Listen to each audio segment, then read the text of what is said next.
Welcome to the Dare to Multiply podcast. On this podcast, we help passionate Jesus followers become courageous, obedient disciples who impact their communities for the kingdom of God. I'm your host, Cynthia Anderson, a disciple multiplication coach and trainer. I'm going to show you how to make and multiply disciples in your area. God's got great things ahead for you. Let's dare to multiply. Can movements happen in America? This is a question I am often asked, and it is exciting today. I have Cory Osbun, who's from the Kansas City Underground. They've been experimenting and working with movements for about 15 years, but officially began about 5 years ago. And Cory's got some great stories to share of how God is bringing multiplication of disciples and disciple-making groups right here in my home country, the United States. And this is something that we've been praying for from around the world, that it would take place everywhere. And so you're going to really enjoy hearing from Cory today. He's got some great insights for anyone working in a Western context and for all of us as movement leaders. So we'll be right back with that in just a moment. Are you busy but not seeing the fruit you long for? Dissatisfied with your present level of impact on those around you? Or frustrated with traditional methods of discipleship that don't seem to be effective? If so, the Getting Started in Disciple-Making Movements course may be just what you need. Inside the Getting Started program, you'll get access to a step-by-step proven approach to making and multiplying disciples. Not only will you receive 25 short and practical video teachings spread out over 6 modules, but you'll have a chance to connect with others for group coaching via our monthly Zoom calls. And even more importantly, you'll become part of a global community of like-minded people from all over the world who are passionately committed to following Jesus and impacting others around them. If you want to get unstuck and begin moving forward as a disciple who makes disciples, I encourage you to go to courses.dmmsfrontiermissions.com and sign up for this powerful program today. And now to today's episode. I am here with Cory Osbun, who is from the Kansas City Underground. Cory, thanks for being on. It's great to meet you. Yeah, hey, great to meet you. And it's, my pleasure. Glad to be here.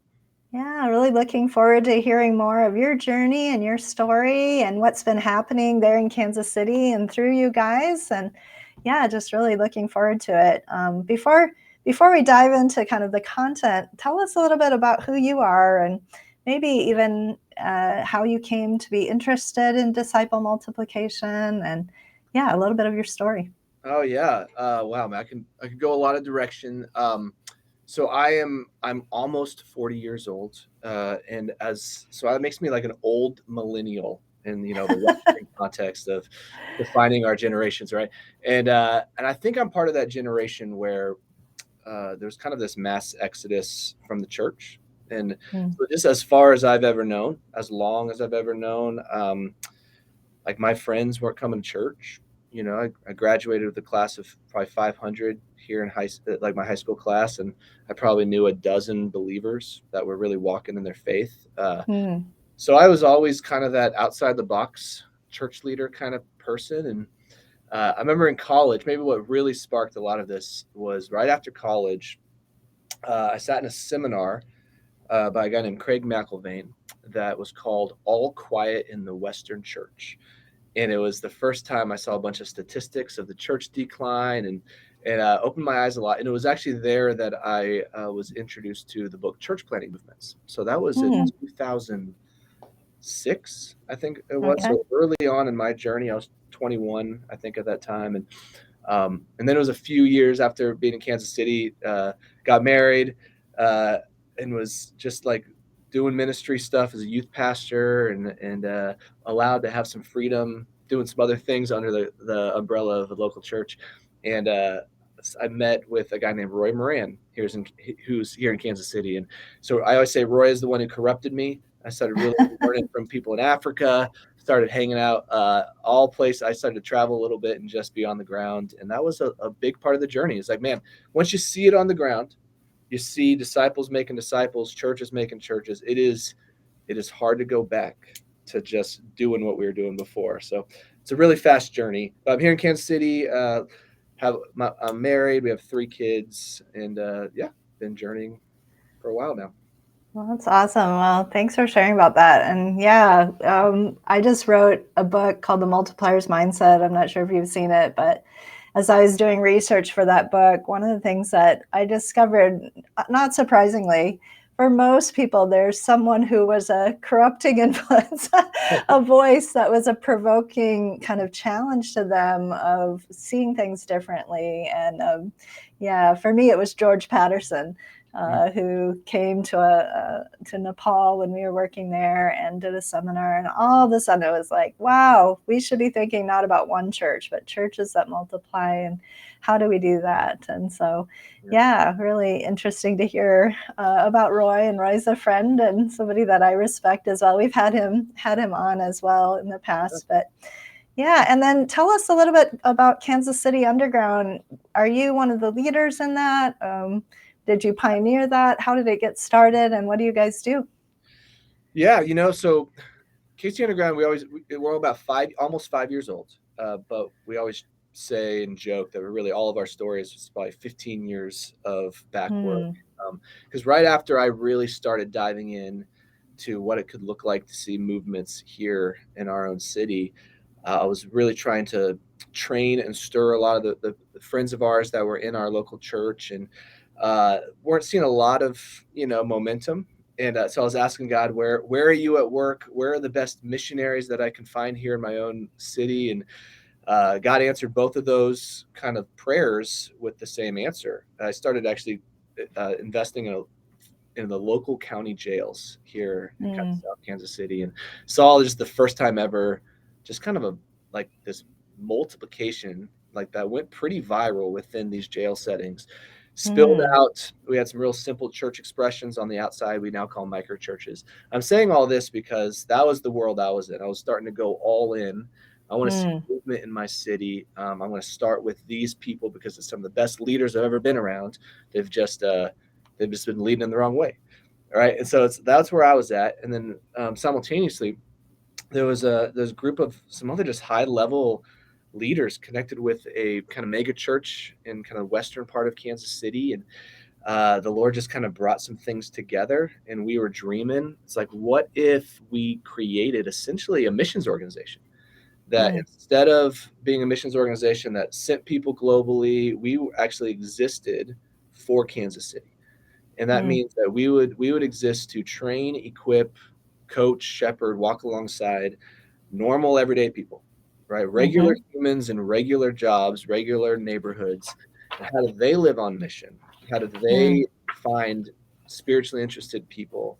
How do they, the language we use is plant the gospel within their networks and begin to see disciple making from the ground up?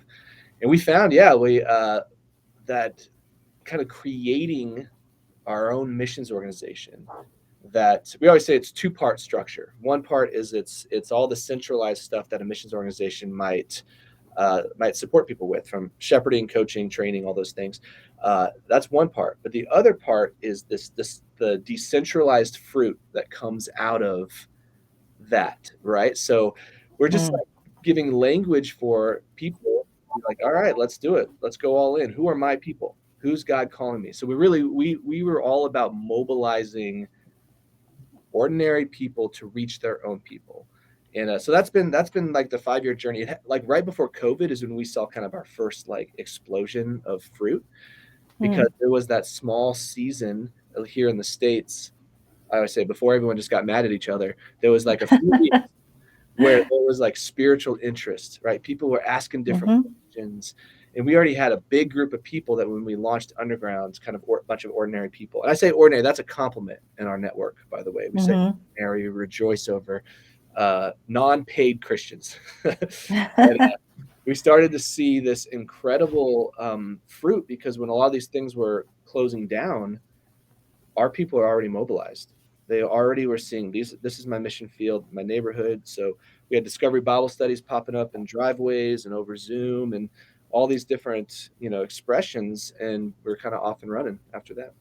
Wow, that's exciting. And yeah, so many things that you just said that I would love to unpack. I keep, taking little notes, but ordinary people on mission for Jesus, unpaid people, people who are not professional pastors and missionaries and leaders, but they have a heart to reach their neighbors and their colleagues and coming alongside of them. I mean, that's something I so resonate with and talk a lot about myself as well, that God just loves. And that's what we see in movements all around the world. Where I've worked in Asia and Africa, it's ordinary people who are really the drivers of most movements. It's not the charismatic leader, it's not the person who's most trained with all the degrees, but it's ordinary people who just love Jesus and want to make him known to others around them. So love that so much. And you used a term, decentralized fruit. That's something that maybe some of the people who are listening may not know quite. What does that mean? What do you mean decentralized fruit?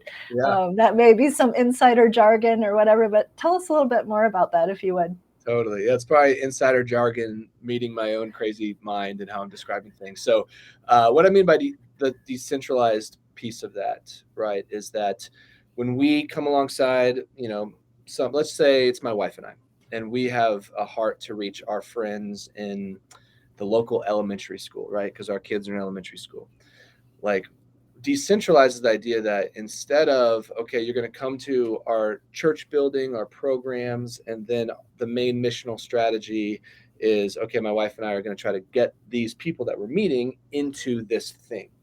Mm. When we unleash the gospel in a way that we are saying, no, we believe that every disciple is actually a disciple maker. We believe that every follower of Jesus is probably the best missionary in the space that God has them. That's that same insider outsider idea. If you're an Mm-hmm. insider, you're going to be better than if you're an outsider. And so when we come alongside people and we really help them capture that mindset, right? That Mm. vision that, man, yeah, you maybe didn't go to seminary, but I guarantee you, you are more effective at reaching these people than I am. Really, a lot of it is just saying, yeah, we believe in you. And Mm-hmm. so decentralized, meaning you don't have to come back to us. Mm-hmm. It's not dependent upon me as a pastor. It's not dependent upon me as a paid professional. You are the primary worker in the field, Mm. and that is a major paradigm shift. Yes, it is. Tons of the vast majority of believers in the states.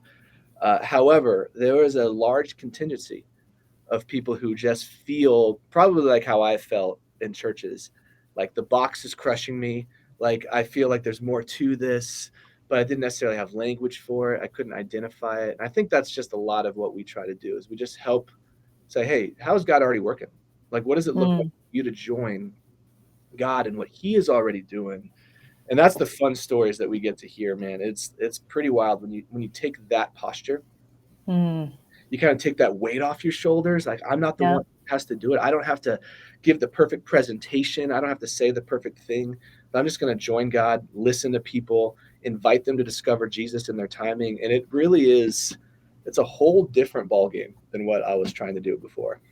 Yeah, indeed. And it's not about bringing people into your program or into your church or into your even into your movement, so to speak. It's bringing people to Jesus wherever they are and letting these expressions of the church kind of emerge and develop and grow and multiply. And yeah, that's I'm sure there's some really fun stories about that, and we're going to hear those in a minute. Yeah. But a lot of people have asked me, it's probably one of the most common questions I get as I train people about disciple making movements around the world is, can it happen in the West? Is it happening in places like America and Europe? Why isn't it happening more? It's how, is it really worth us trying to pursue something like this? Obviously, you've decided it is, you are doing it. But what do you answer people when they say that kind of thing? I'm sure you've heard those questions before as well. Just, can it happen in America? What leads you to believe it can? Yeah. Well, usually when someone says, can it happen in America? I'll say, well, are there people in America? And so the answer is yes. I think we are getting to a point that we are post-Christian enough that Mm-hmm. we're even getting to a point where it's easier to wrap our minds around what movement could look like in the States.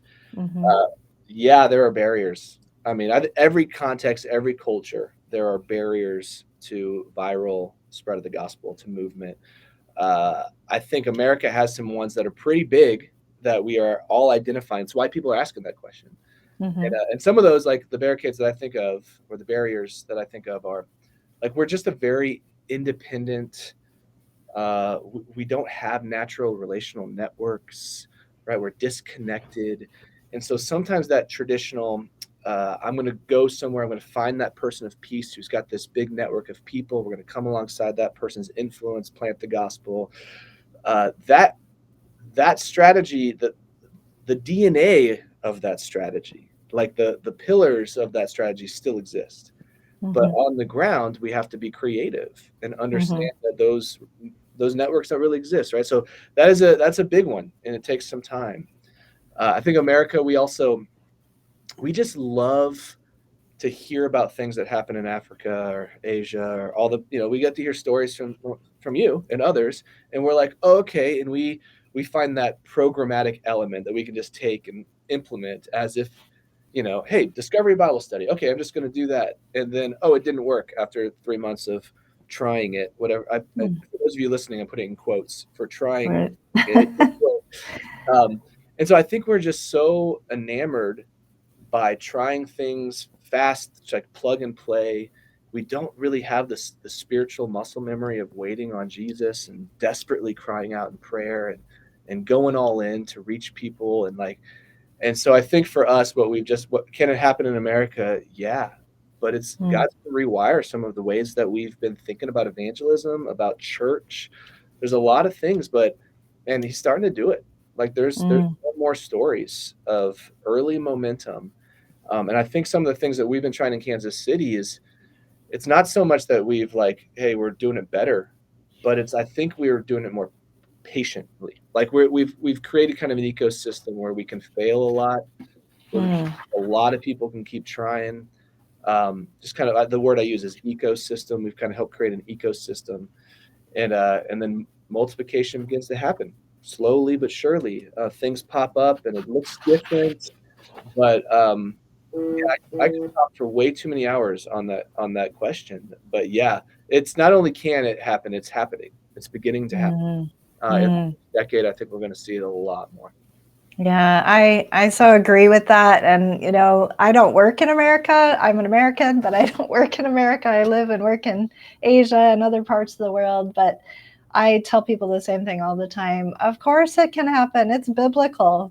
It's the same word of God. People are people, and yes, it's going to need to be adapted. But it won't happen if we don't believe it will. We have to first have faith and believe and be willing, like you have, to persevere. I love what you said about creating an ecosystem or an environment where it's okay to fail. It's okay to try. It's okay to experiment because we're learning with God and we're learning with one another. And I think it's easy to tell the glory stories Mhm. of, wow, we've seen tens of thousands of people come to the Lord and sweep through this region of India and, all these things. But there's a lot of trial and error and failures and places where we had groups that fell apart and betrayals. And there's a lot behind those movement stories that don't always get told. And I think as Americans, we're walking through some of those. We're making our own stories and we're learning. I so appreciate, Cory, how you guys are creating that kind of an environment. I think that's going to be really, really essential. And I saw that in a recent article that you wrote. You said we have far more failure stories than success stories. And I thought, well, that is really courageous to write that. And I appreciate your honesty and vulnerability about that because I think all of us who are in movements would say that, Yeah, But when the success does come, so to speak, when God does begin to move, then it does far overshadow all of that, doesn't it? But totally. Yeah, yeah. it's so interesting because like when COVID hit, there was this like season of time where it felt like we were, I don't know how to say it, Christian famous for a little while. And there was all this, again, quotes, Christian famous. And probably there was that desire to be well known. to kind of Mm, take off and run with these great things. And here's the reality is that we had to like really step back from a lot of that and mm, just be patient and that's why I'm so quick to say talk about all of our failures is mm, because we're so quick to put people up on pedestals. What's the next great thing that we can try to implement? And mm, it's like we're constantly saying, hey, we don't have anything like super flashy to offer. We're going to help equip you, come alongside you. But man, like it's hard. And like one of the best things you can do as an everyday missionary in your context is to like be patient and long suffering and know sometimes, I mean, I kind of throw in a story here that's like, yeah, please. so my wife was going on a prayer walk about a year and a half ago, and she's just really, the Lord said, brought this major upgrade in her, just kind of hearing from God. And there was one household that we had just started getting kind of a micro church happening in our network, like our neighborhood and friend group, and a bunch of 2 or 3 families that didn't know Jesus but were seeking. And so in that, she's walking, she's prayer walking, and she walks by this one household, and God is just lighting up this household. I mean, just like I mean, like in her Mm, spirit, like she's walking. I don't know. She describes like her whole body's like on fire. Right. wow. So it was fun. So we just started praying more for this particular family. Found out who they were. Had some, they had a kid that was in the same grade as one of our kids, and uh, started running into him all the time. And this past summer, we did a little vacation Bible school thing in the front yard. Had like 40 kids coming. It was a blast. One of them was this family. And next thing we know, they're pressing in, they're gathering with us and these other families on Sunday mornings when we do our kind of church time and discovery Bible study time. And man, what we found out just recently, like this past week, they start telling the story of, man, about a year and a half ago, they just felt like, God was calling them. They started using this language like he was stirring their hearts. And so really like that was a year and a half. That was a year Mm, and a half later before we saw this fruit. And they're already thinking about how they can start their own group because they know right. people and their friends in the neighborhood. And it's like I think we don't usually have that patience. And we usually Mm, would say, we hear about movement overseas and we think everything is fast, fast, fast, fast. But man, when we go the speed of God, it's like I want to take speed out of the equation for us mm, Americans who can't help ourselves and we're always thinking about doing things faster, faster, faster. Um, and it's like if we just take speed out of the equation, it's like we're just going to go with the speed of God. Then you start to kind of get in the wake of the current, and it's like mm, oh, and you get a bunch of people doing that at the same time. You get a lot of mm, things that look like fast multiplication. That's really a lot of slow things happening at the same time, faithfully. And then we mm, just don't have a lot of paradigm for that in the Western church. mm, There's a lot of failures in that. That's so many failures, so hard, but over time, we see miraculous things, no doubt. mm. Yeah, I love that. A lot of slow things happening at the same time, Mm, that kind of look fast.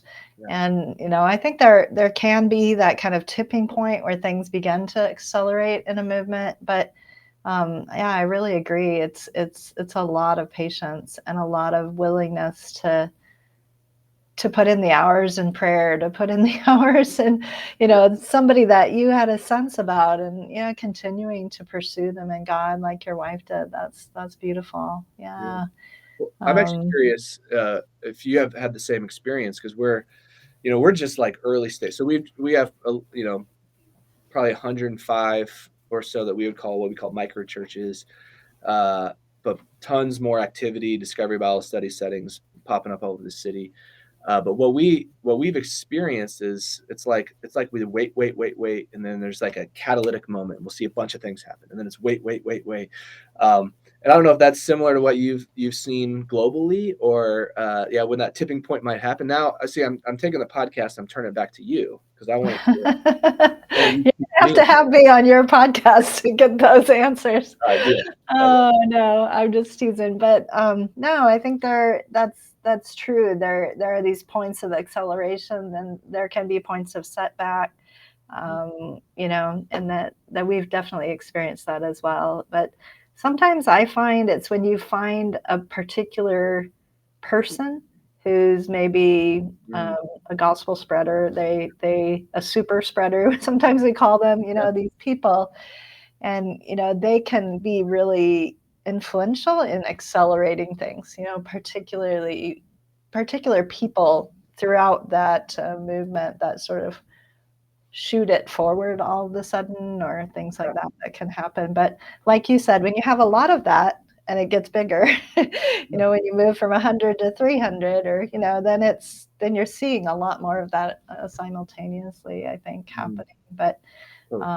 yeah, definitely, I so agree. Slow and steady in the beginning, building the right DNA, just being patient, making sure that the focus isn't on, and I read this in your article too, the focus shouldn't be on getting to fourth generation. That's not the goal. The goal is making disciples. So do you want to say anything more about that? I know you talked about it in your article. Yeah, the reason why I even wrote this, I woke up one morning, I'd gotten multiple questions from various disciple making movement leaders and practitioners in the States. And all of them were asking me about how many generations do you have? How many generations do you have? And as someone who's been studying movements for close to a decade, I don't know. I think I was like, I don't care anymore about that question, and I mean that in the nicest way possible. I think what it often does when we're studying movements, and it's super helpful to know four generations, and we can label that as a church planting movement or disciple making movement. And but on the ground, it really doesn't do much to help us. And what it sometimes can do is actually speed us up too fast. Like we can start to focus on multiplication too early, force Mm, it, kind of that I was talking about earlier, that fast food culture, or that Amazon Prime next day delivery kind of culture that we have in America, where we just want to do things fast. And I think I might have said in the article, you can have garbage and multiply it 4 times. It doesn't mean it's good. And mm, so it's like that balance. If we want to wait on the Lord, let Him do the deep work of transformation in someone's life, while at the same time be ready to release them as soon as possible. And that's just a balance that I think that we haven't done very well in America. A lot of mm, practitioners. And so I was just like proposing, as I think about it, like let's just take that 4 generation like threshold, and like let's not even worry about it. Let's just worry about multiplying healthy fruit in all mm. its different forms, and then because there's nothing inherently biblical about 4 generations. It's awesome. I love it more and more. Please Jesus, but if it's a barrier, then I think it sometimes can be in disciple making movement circles. Then let's remove the barrier. Yeah, I think that's so good, and I so agree with that, Corey. It's just the fourth generation is just a marker of some sort, but it's not even the most significant marker. Yeah. It's just a marker that helps us know there is some actual multiplication that's happening that can be measured. And yeah, say a little bit more about this deep transforming work, but also being ready to release people.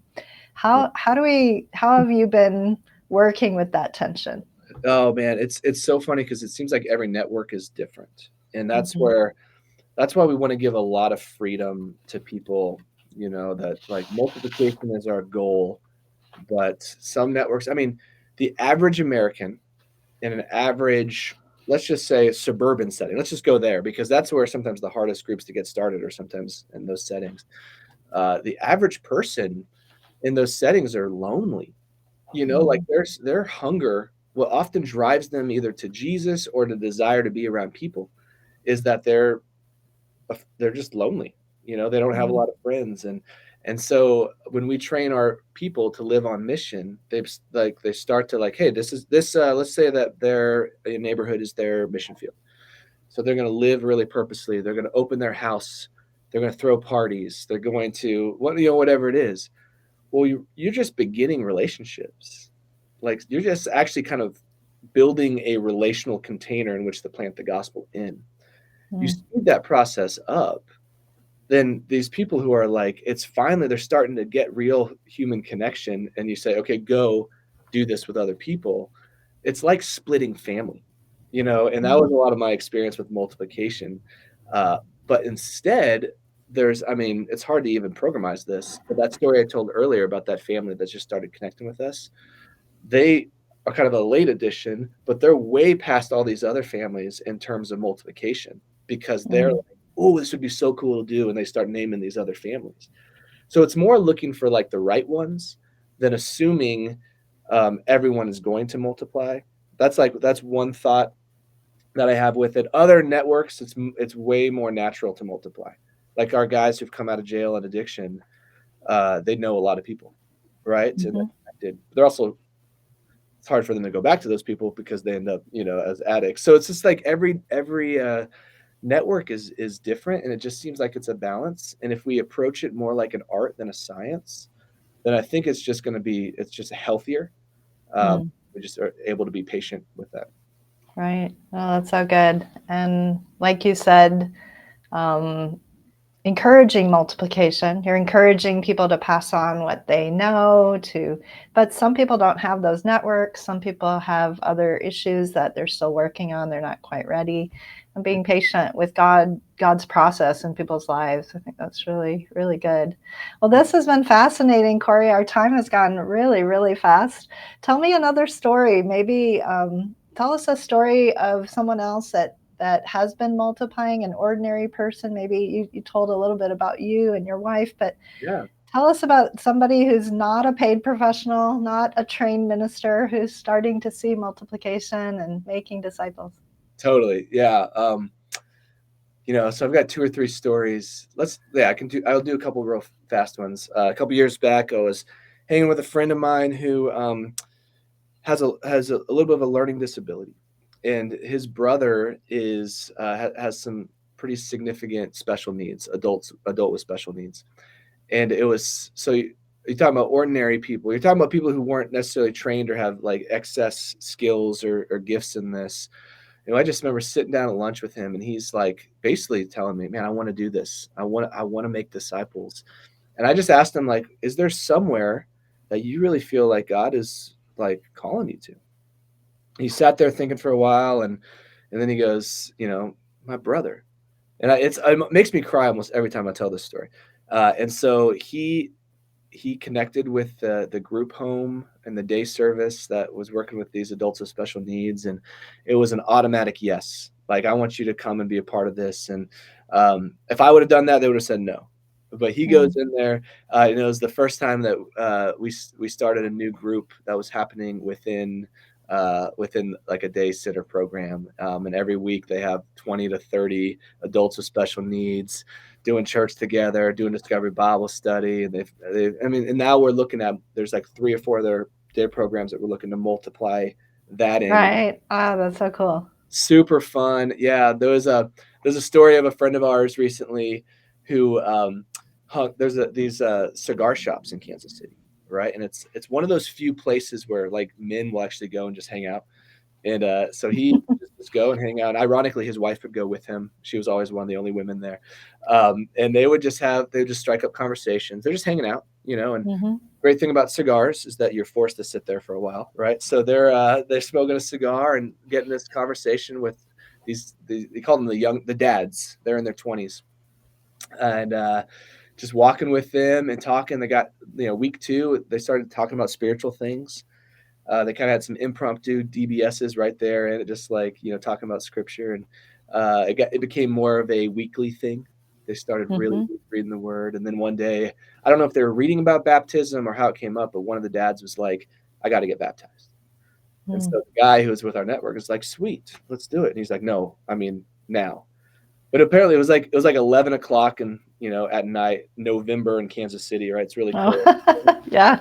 This epic story of them trying to find somewhere warm enough to do a baptism, and they found an old church building, and they knew an elder, and it was like those stories. So they like that. Wow. I know that little network has like 4 or 5 little churches now. So I don't know exactly how that's looked, but that's a fun one that I just think of like an ordinary space. A lot of times I'm looking to find networks of people that so we have a soccer ministry that we connect with, and Mm, instead of creating it all, I call them leaders of peace. There are a lot of mm, leaders of peace in the city that are actually leaning more towards movement practices than they even know. and we come Mhm. alongside and kind of give them permission of like, hey, what if you actually had simple expressions of church right here in the ministry Mm. that often we call parachurch ministry. It's really a great avenue to see new groups and churches. So we partnered with the soccer ministry and suddenly have 7 or 8 new groups with every team that was part of that soccer ministry, right? And so most of these are non-professional people. We've got groups in neighborhoods. We've got groups in like kind of elderly community. We had a couple in the rodeo culture, right? There's and I'm Mm. not in that. I'm like a city boy, but you just go a few minutes south, right? And there's we had groups within the rodeo community, and so yeah, we just like most of the stories are pretty simple, right? It's Mm. like, Mhm. but they're filled with miracle after miracle after miracle. And when Mm. people really own it and they say, "This is the people that God has called me to," I'm embedding myself in this because I'm an insider, right? We're not just Mm. training up outside catalysts; we're training up insiders in their space. Uh, Mm. they take ownership of it, and then slowly these stories start to emerge, right? So, um, Mm. yeah, and so yeah, there's a handful that just pop in my brain immediately, but Well, uh, yeah, those are really, really great stories, and I know encouraging to those who are listening. And mm, just one of the things that stood out to me as I've talked to you, Cory, is just ordinary people who are insiders to their own space. yeah. They are doing something you and I couldn't do because they are disabled, because they are a senior, because they are a policeman, because they are a rodeo, they like to bull Whatever. ride or whatever they do.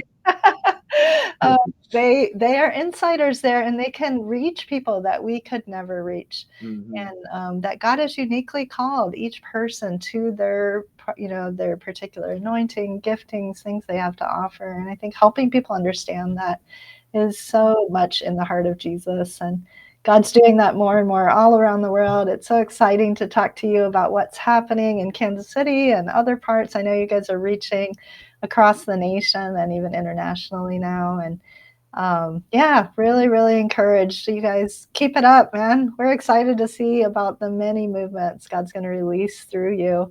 But Mm. how do people connect with you, Cory? I know you have a blog. How do people get connected if they'd like to access some of your resources or your podcast or other things? Yeah, I would say, yeah, those are probably the 3 ways. I mean, one, you can just go to kcunderground.com and you can find all those things. Our main training is what we call Missionary Pathway. It's like a 7-week, like on the ground training. We help people just like identify where God's calling them, and then what does it look like to live as a missionary, in their own settings. So anyway, everything from gospel conversations to how to lead a discovery Bible study, and so that's kind of our main kind of first level training.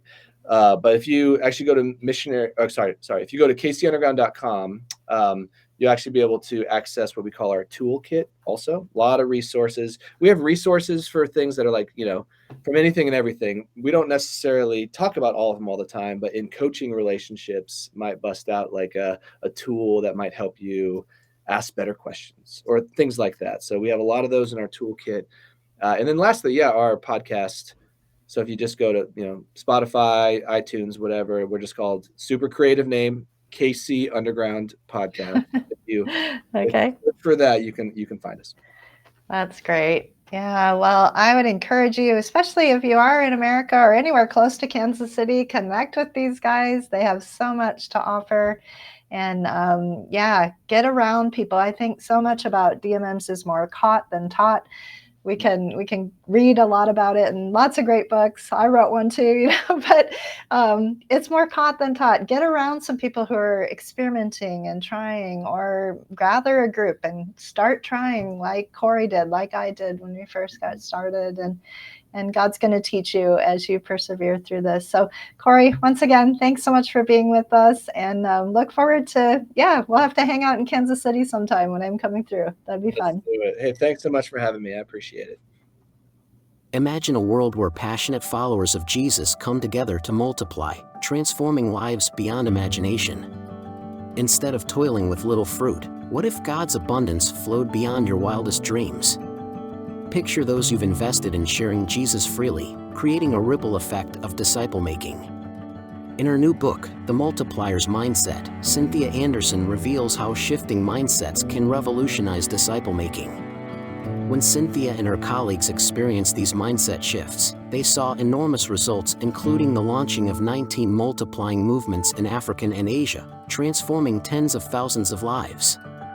This book will help you discover hidden harvesters, see church members move from passivity to passion, and release the power of simplicity in multiplying disciples. Don't remain stuck. Learn to move toward greater fruitfulness. Visit multipliersmindset.com and get your copy of The Multiplier's Mindset today. What a wonderful opportunity to listen to what Cory had to share. I love his heart. I love that he is willing to be patient, that he's been willing, together with his team, to experiment and fail and even create an environment of experimentation, that it is okay to try and fail and learn and keep going and learn how to multiply disciples, how to make disciples in a context that hasn't seen a lot of movements yet. But both Cory and I believe we'll see many, many more in the days to come. God is on the move, and he's on the move everywhere in the world. So I just want to share some of the quick takeaways for me. One of the takeaways was that God is using regular people who are living on mission in their jobs, in their neighborhoods, in their unique context, using their unique gifts and skills and who they are to be a missionary, to be missional in their context. And God is using that to reach many people and start new groups. He talked about decentralized fruit, and we unpacked that a little bit. What is decentralized fruit? It's not about getting everyone to join your church or join your program, but it's how do we see the kingdom of God out there expanding and growing through people that we maybe have in our network, and seeing it go out there and not come into our program. Insiders are more effective in reaching people than outsiders. That's something that we know as missionaries around the world. We always want to try to find an insider if we want to be effective in reaching a people group. Well, Cory was talking about the importance of finding insiders in their own context who are really already believers. How do you mobilize them and train them to be missional in their community and help them to see that they actually have something to offer that trained professionals, pastors, and preachers maybe don't have, that they can give in their context because they're uniquely designed for it and they're uniquely positioned for it for even greater effectiveness. Patience was something that Cory talked about a lot. And I think for anyone anywhere in the world who's listening to this, patience is essential. Perseverance is something I talk about a lot, but perseverance and patience are essential if we want to see a movement release. It's not going to happen overnight. You're going to have many attempts and things that you try and experiment with, and being willing to be patient with what God is doing in an individual person's life, in your neighborhood, what he's doing in you. And that movements really are a lot of slow things happening all at once. So there's a balance between going after deep transformational work in people's lives, which is going to be slow. It takes time. But also being willing to release people so that whatever they have been given, they can immediately begin to pass it on to others.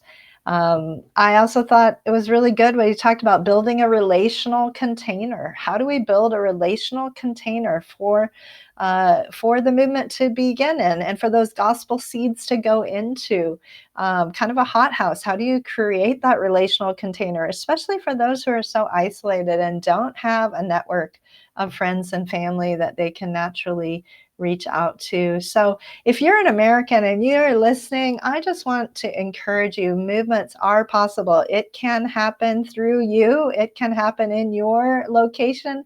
It can happen on your golf course. It can happen wherever you work. God is on the move, and he wants to move through you.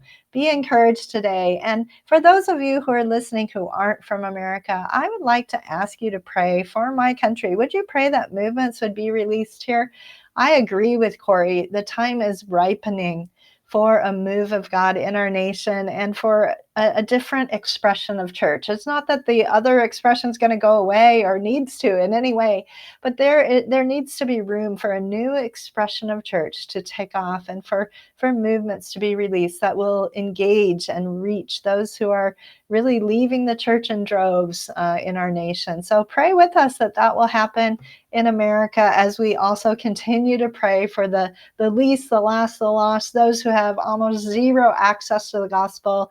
And for me personally, that's my big focus. I want to stay focused on the unreached, those who haven't ever had a chance to hear.